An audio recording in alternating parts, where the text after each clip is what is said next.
lekuk perbukitan hijau wilayah Rejang, Bengkulu Utara, tersimpan sebuah kisah abadi yang berbisik lembut di antara desau daun-daun enau. Ini bukanlah cerita tentang perang dan kekuasaan, melainkan sebuah balada tentang kasih sayang persaudaraan yang begitu murni, sebuah pengorbanan yang menjelma menjadi berkah manis bagi generasi setelahnya. Kisah ini adalah tentang seorang putri, bukan dari singgasana emas, melainkan dari gubuk sederhana, yang namanya harum seharum bunga aren di pagi hari. Mari kita telusuri jejak Putri Sedaro Putih, dan saksikan bagaimana cinta yang tulus dapat tumbuh menjadi keabadian. Jauh di masa lampau, di sebuah desa terpencil yang bersandar pada alam, hiduplah 7 orang bersaudara. Takdir telah menggariskan mereka untuk menjadi yatim piatu sejak usia belia, meninggalkan mereka untuk saling menjaga dan menguatkan satu sama lain. Dari ke-7 bersaudara itu, 6 di antaranya adalah laki-laki yang tegar dan pekerja keras, sementara yang bungsu adalah seorang anak perempuan, satu-satunya bunga di antara para ksatria pelindungnya. Sang bungsu ini dianugerahi paras yang begitu jelita, dengan kulit seputih bunga melati dan senyum secerah mentari pagi. Karena kecantikan dan kemurnian hatinya, ia diberi nama Putri Sedaro Putih. Kehadirannya laksana embun penyejuk di tengah kerasnya kehidupan. Ia menjadi pusat dari dunia keenam abangnya, menjadi alasan mereka untuk berjuang dan sumber kebahagiaan mereka yang tiada tara. Meskipun hidup dalam kesederhanaan, pondok mereka tidak pernah kekurangan cinta. Keenam abangnya bekerja tanpa lelah, membanting tulang sebagai petani penggarap. Mereka mengolah ladang dari fajar hingga senja, dan terkadang masuk ke hutan untuk mencari hasil bumi tambahan. Semua jerih payah itu mereka lakukan bukan untuk diri sendiri, melainkan untuk memastikan adik perempuan mereka tidak pernah merasakan kekurangan. Putri Sedaro Putih diperlakukan layaknya seorang putri sungguhan. Ia tidak pernah dibiarkan melakukan pekerjaan berat. Tugasnya hanyalah menunggu di rumah, menyiapkan hidangan sederhana, dan menyambut kepulangan abang-abangnya dengan senyuman. Setiap helai pakaian terbaik, setiap suap makanan terenak, selalu didahulukan untuknya. Kasih sayang mereka begitu dalam, sebuah ikatan suci yang ditempa oleh kehilangan dan diperkuat oleh kebersamaan. Bagi penduduk desa, keluarga ini adalah cerminan dari harmoni dan kekuatan persaudaraan. Mereka melihat bagaimana keenam pemuda itu rela mengorbankan segalanya demi sang adik. Putri Sedaro Putih pun membalas cinta itu dengan menjadi adik yang penurut, lembut, dan selalu menghibur hati para abangnya yang lelah. Kehidupan mereka, meski sederhana, terasa begitu penuh dan sempurna. Kehidupan yang tenang dan damai itu mulai terusik oleh sebuah pertanda gaib. Suatu malam, saat desa terlelap dalam buayan angin, Putri Sedaro Putih tenggelam dalam mimpi yang aneh. Dalam tidurnya, ia merasa berjalan di sebuah taman bunga yang tak pernah ia lihat sebelumnya. Di tengah taman itu, ia bertemu dengan seorang kakek tua berjubah putih dengan janggut panjang yang menyentuh tanah. Kakek misterius itu menatapnya dengan sorot mata yang teduh namun penuh makna. Ia berbicara dengan suara yang lembut namun bergema, menyampaikan sebuah pesan yang membuat jiwa sang putri bergetar.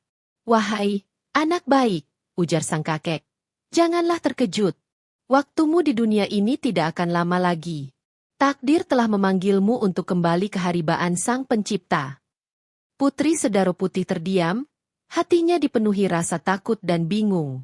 Namun, sang kakek melanjutkan pesannya untuk menenangkan.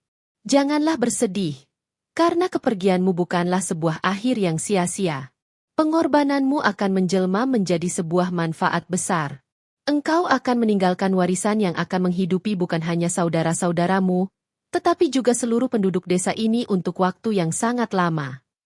Setelah mengucapkan kata-kata itu, sosok kakek tua perlahan memudar dan menghilang, meninggalkan Putri Sedaro Putih sendirian di taman mimpi. Ia terbangun dengan napas terengah-engah dan keringat dingin membasahi dahinya. Bayangan mimpi itu terasa begitu nyata, begitu jelas, hingga membuatnya diselimuti kesedihan yang mendalam. Ia tahu, itu bukanlah sekadar bunga tidur biasa. Meski hatinya remuk memikirkan perpisahan dengan abang-abangnya yang tercinta, ia memutuskan untuk menyimpan rapat-rapat rahasia mimpi itu. Ia tidak ingin menambah beban di pundak mereka. Ia tidak sanggup melihat wajah-wajah tegar itu diselimuti awan kesedihan. Maka, ia pun melanjutkan hari-harinya seperti biasa, dengan senyum palsu yang menutupi firasat akan datangnya senja dalam kehidupannya. Tak berselang lama sejak malam penuh firasat itu, pertanda dalam mimpi mulai menjadi kenyataan. Tubuh Putri Sedaro Putih yang semula selalu bugar dan ceria, mendadak jatuh sakit. Demam tinggi menyerangnya, merenggut semua kekuatannya. Keenam abangnya dilanda kepanikan dan kesedihan yang luar biasa. Mereka mencoba segala cara untuk menyembuhkan adik tercinta mereka. Berbagai tabib dari desa sekitar dipanggil. Segala jenis ramuan dari akar dan dedaunan terbaik direbus.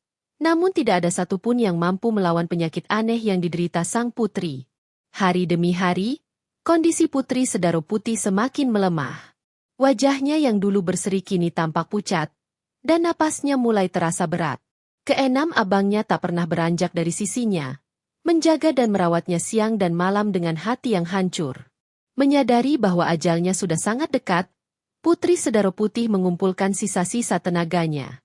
Ia memanggil keenam abangnya untuk berkumpul di sekeliling pembaringannya. Dengan suara yang terbata-bata dan lirih, ia menatap wajah mereka satu persatu. Wajah-wajah yang selalu memberinya perlindungan dan cinta. Air mata tak terbendung lagi dari mata para abangnya.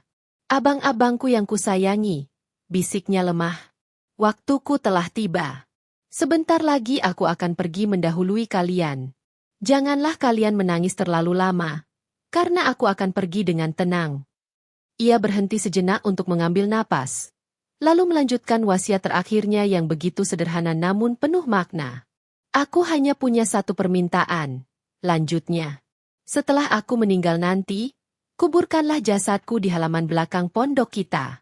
Dan kumohon, berjanjilah padaku. Rawatlah kuburanku setiap hari.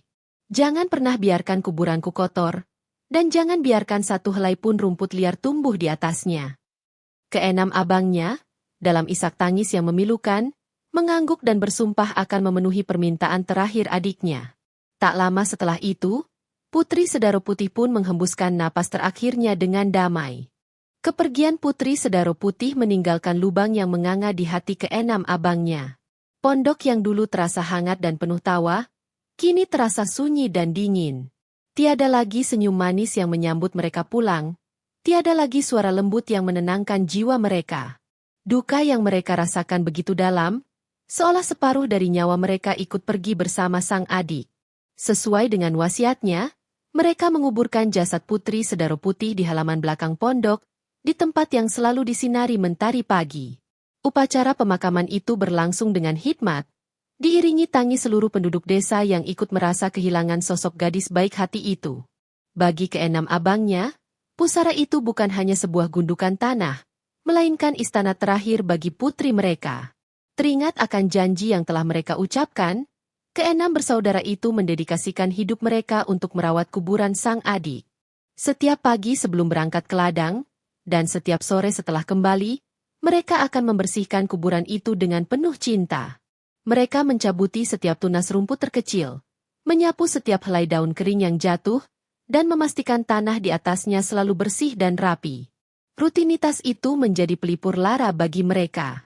Merawat kuburan itu terasa seperti mereka masih merawat sang adik. Mereka seringkali duduk berlama-lama di sisi pusara, menceritakan hari-hari mereka, seolah Putri Sedaro Putih masih ada di sana dan mendengarkan. Janji itu menjadi sumpah suci yang mereka pegang teguh, sebuah bukti terakhir dari kasih sayang mereka yang tak terhingga. Waktu terus berjalan, namun kesetiaan mereka tidak pernah luntur. Kuburan itu menjadi yang paling terawat di seluruh desa. Tidak ada setitik debu atau sehelai rumput pun yang dibiarkan mengotorinya. Mereka tidak tahu bahwa dari kesetiaan dan ketulusan dalam menjalankan janji itulah, sebuah keajaiban besar akan segera terlahir. Pada suatu pagi yang cerah, ketika keenam bersaudara itu hendak memulai ritual harian mereka membersihkan kuburan, mereka dikejutkan oleh sebuah pemandangan yang aneh. Tepat di tengah-tengah pusara adik mereka, tumbuh sebuah tunas pohon yang belum pernah mereka lihat sebelumnya. Tunas itu tampak kokoh dan tumbuh dengan sangat cepat, seolah memiliki kekuatan gaib. Perasaan mereka bercampur aduk. Di satu sisi, mereka merasa telah gagal memenuhi janji untuk tidak membiarkan tanaman apapun tumbuh di atas kuburan itu. Di sisi lain, mereka merasa takjub dengan kemunculan pohon aneh tersebut. Didorong oleh rasa bersalah karena telah melanggar janji, abang yang tertua segera mengambil kapak dan menebang pohon kecil itu hingga rata dengan tanah. Mereka mengira masalah telah selesai. Namun, keesokan paginya, keajaiban yang lebih besar terjadi. Pohon yang telah mereka tebang kemarin, kini telah tumbuh kembali di tempat yang sama. Bahkan ukurannya menjadi lebih besar dan lebih tinggi dari sebelumnya. Mereka kembali menebangnya. Kali ini dengan memotongnya hingga ke bagian akar, berharap pohon itu tidak akan tumbuh lagi. Namun, usaha mereka sia-sia.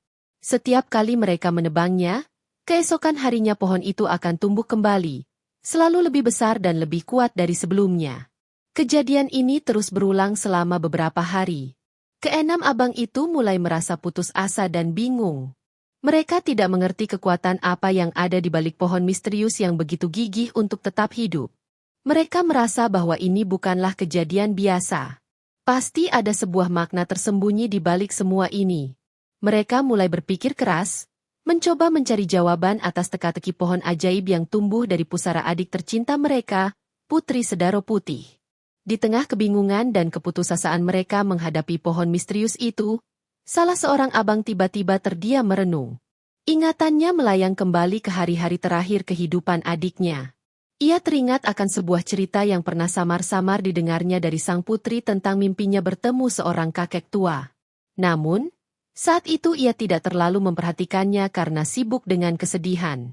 Ia pun mencoba mengingat detail mimpi itu. Perlahan, potongan-potongan cerita itu kembali terangkai dalam benaknya.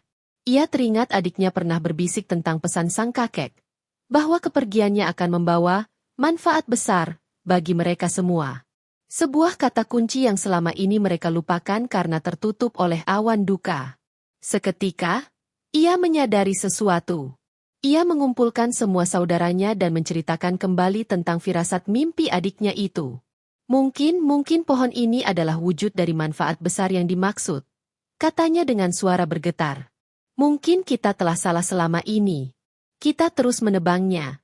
Padahal seharusnya kita membiarkannya tumbuh. Saudara-saudaranya yang lain tertegun. Mereka saling berpandangan, dan sebuah pemahaman baru mulai menyinari pikiran mereka. Mereka akhirnya mengerti bahwa wasiat sang adik untuk menjaga kuburannya tetap bersih bukanlah berarti menolak semua kehidupan yang tumbuh di atasnya. Justru, dengan merawatnya, mereka telah menciptakan tanah yang subur bagi tumbuhnya sebuah keajaiban. Dengan kesadaran baru ini, mereka mengambil keputusan bersama. Mulai hari itu, mereka tidak akan lagi menebang pohon aneh tersebut. Sebaliknya, mereka akan merawatnya seperti mereka merawat kuburan adiknya.